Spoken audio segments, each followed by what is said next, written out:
Chapter 7 Vicky's Sad Awakening. Dawn came way too soon for Vicky Byrne. The morning sun poured through the slated window at the back of the house trailer, where she shared a tiny bedroom with her little sister. Vicky lay on her stomach and felt as if she hadn't moved since shortly after she had collapsed into bed. The buzz from the marijuana was long gone, but she still tasted the stale tobacco from the cigarettes and was hung over from several too many beers. She wondered how soon her mother would come to get her up. Vicky had purposely not set her alarm. Her mother usually roused her just before she left for work, and just in time for Vicky to dress, eat, and make the school bus. That usually happened shortly after Vicky smelled breakfast, or at least coffee, coming from the kitchen, situated just this side of the living room. This morning, she smelled something metallic, but not food. She heard nothing. Was it still too early? Usually after a night like she'd had, her mother would have shaken her to wake her up. She felt as if she could sleep a few more hours. What time was it, anyway? Vicky lifted the covers and rolled to her back. Jenny was already up. Why couldn't she hear her? Vicky sat up and stretched, rubbing her eyes. Strange. Jenny's school clothes were still neatly on her chair. She must be in the bathroom, Vicky decided. She lay back down and waited for her mother. Half an hour later, Vicky awoke quickly and looked at the clock for the first time. What was this? Had her parents given up on her altogether? They both had to be gone to work by now. Had Jenny gone off to school in her play clothes? Vicky dragged herself out of bed. She didn't know what it felt like to be an old woman, but it couldn't be much different from this. She was stiff, and her whole body ached. She padded down the hall to the bathroom, realizing she was the only one in the trailer. On her way back to her bedroom, she suddenly stopped. Something was wrong. She backed up 2 steps and looked out the window to the asphalt apron. Vicky squinted and shook her head. What in the world? Her dad's pickup and her mom's little rattletrap of a car were still there. Occasionally one of them would drive the other to work if one of the vehicles wasn't running. And once in a while, one of them might get a ride to work with somebody else. But both of them? On the same day? Vicky stood staring out the window, trying to make it compute. Finally, she was convinced she had figured it out. She hadn't heard anything because she had slept too deeply. Her sister probably dressed for a field trip, and for some reason something was wrong with both cars on the same day. No big deal. Her mother had not tried to awaken her because she was mad at her. Mom had probably fallen asleep in the living room, waiting for her to get home. Knew Vicky was late, but somehow missed her sneaking in. Just for that, Mom wouldn't get her up in time for school. So what, Vicky thought. I can blame it on Mom for not getting me up, and I can sleep more. Then she smelled it. Something was burning, and it was in the trailer. She hurried into the kitchen, where the teapot was smoking on the stove. The ceramic paint was black. The pot misshapen, and clearly dry. Vicky's mother often liked tea late at night, but it wasn't like her to leave the pot on the stove until the water had evaporated away. Vicky grabbed the pot holder before reaching for the handle, which had nearly melted. Even through the thick cloth, the pot was searing hot. She dropped it in the sink, where it hissed in the water. What was water doing in the sink? Her mother never let dishes soak. She drew water only when she was ready to do all the dishes. And she always did them all and emptied the sink. Vicki turned off the burner and looked around. Her mother had not even gotten her teacup yet. She had never known Mom to forget water. She had put on to boil, and certainly not overnight. What was going on? Something out the window caught Vicky's eye. It was one of her friends, an older girl, wandering between trailers. Vicky swung open the door. Shelley, what's up? But Shelley didn't even turn. She just kept walking, as if in a trance. Still in her pajamas, Vicky stepped outside and yelled at her friend. Still she didn't turn. Vicky darted back in and threw on a top, shorts, and slip-on shoes. She trotted down the road until she was right behind Shelley. "Hey girl," she said. "What's the matter with you?" Shelley turned and faced her, pale and trembling. "Shell, what happened? Are you all right?" "Haven't you heard?" Shelley said, looking at Vicky as if she were a stranger. "Heard what? What's going on?" "People are missing," she said. "Disappeared. Vanished. Right out of their clothes. Watch the news. It's all over the world. 3 trailers here burned to the ground. Lots of people lost family.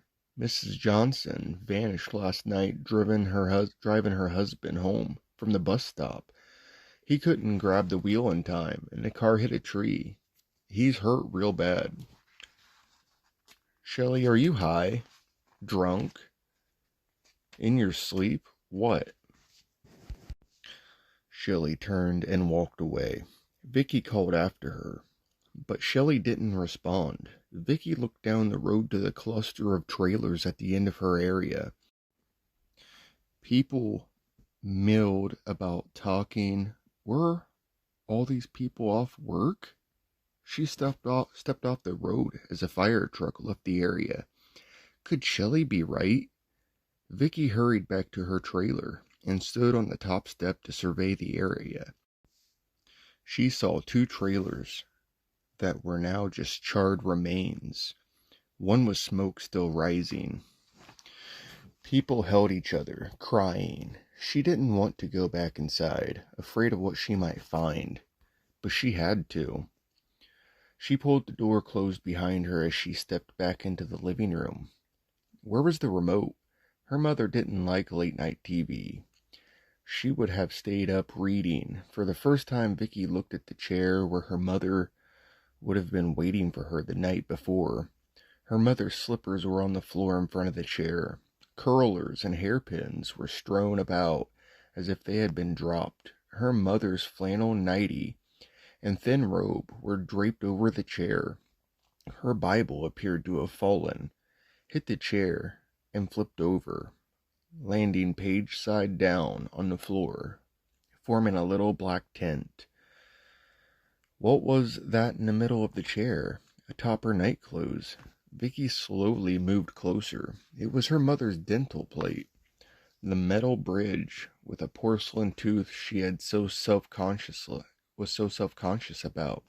She never took it out in front of anybody, thinking it made her look old to have bridge work in her mouth from a childhood bike accident. Vicky could barely breathe, hands shaking. Her whole body shuddered as she turned on the television.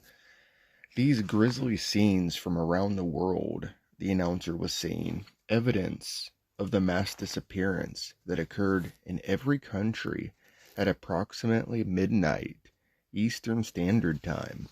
She was lightheaded, and her stomach churned.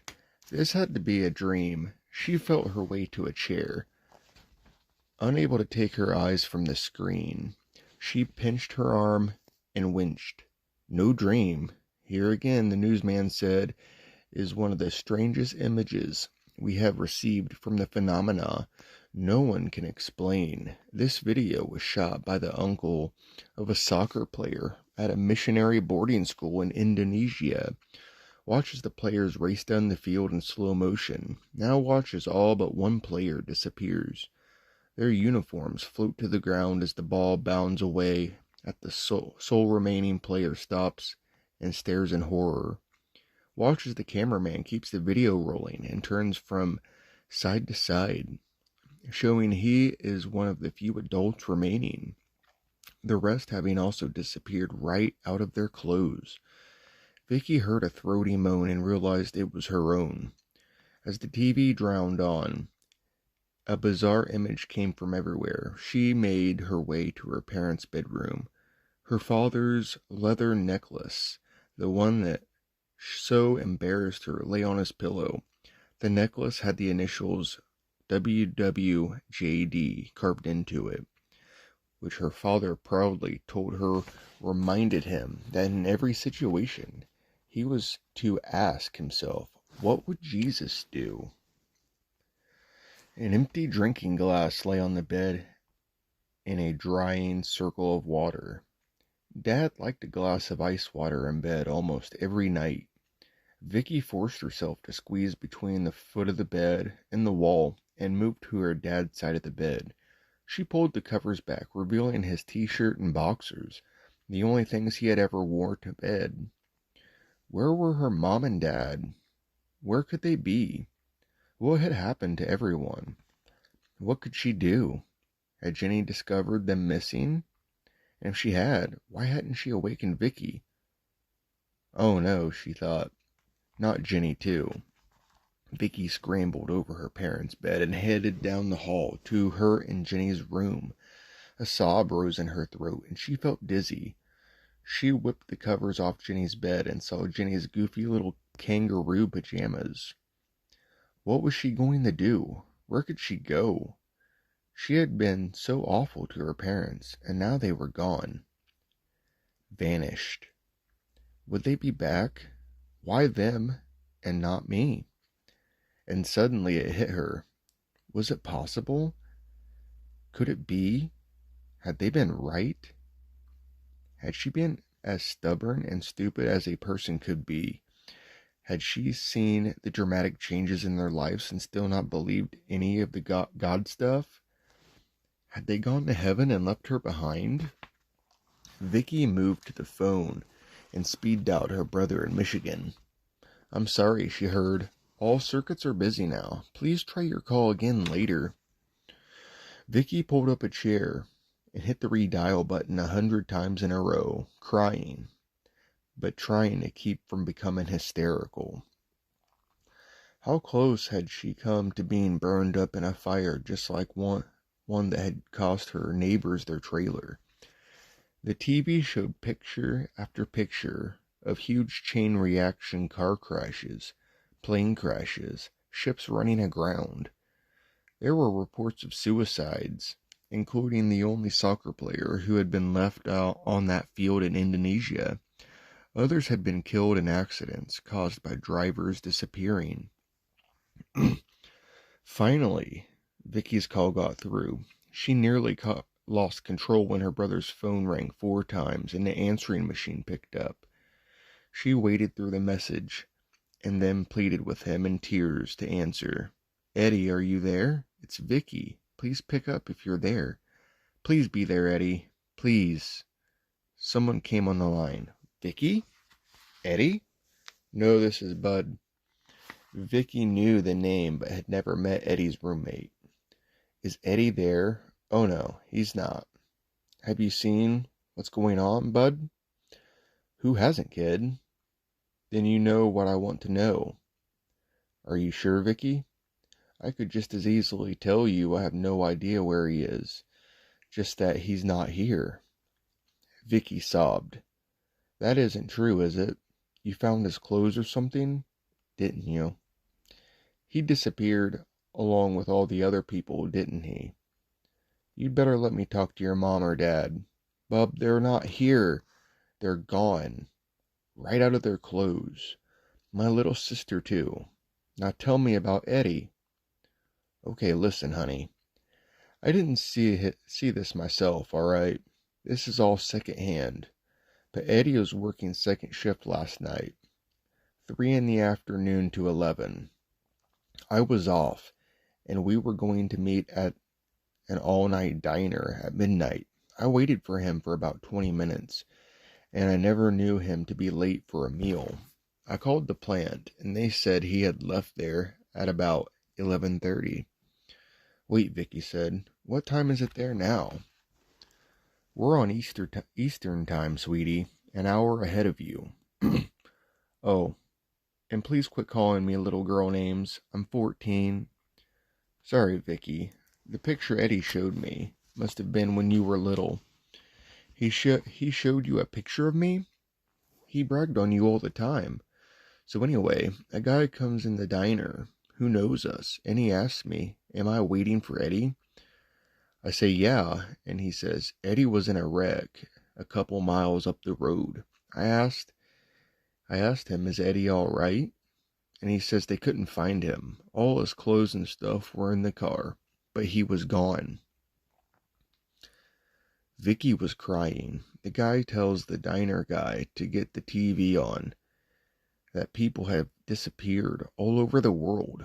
The waitress runs to a booth in the back and screams. She says, I thought those guys had sneaked out on their bill. Their suits are all still here. She about fainted. Anyway, we all watched TV for a while. Then I came home. You know where all those people are, don't you? I think I do, bub. Do you? Eddie talked about it all the time. He told me about your mom and dad getting religious. Saved, he called it. He started going to church, and he gets saved. Dragged me along a couple times. But it wasn't my thing, you know. You think that could be it? They're all in heaven? I don't know what else to think. What else could it be? You gonna be alright? I don't know what I'm going to do. You want me to come down there and look after you? As far as I know, I didn't lose any family but maybe a couple other friends. Don't worry about me, bub. I usually ride the school bus with a black girl who knows all about this stuff. I'm going to try and find her. I hope she'll still be around. Good luck, bub said. This is really wacky, you know. That seemed to Vicki a pretty mild thing to say about the craziest thing that ever has happened in history. She hung up and turned all the way around.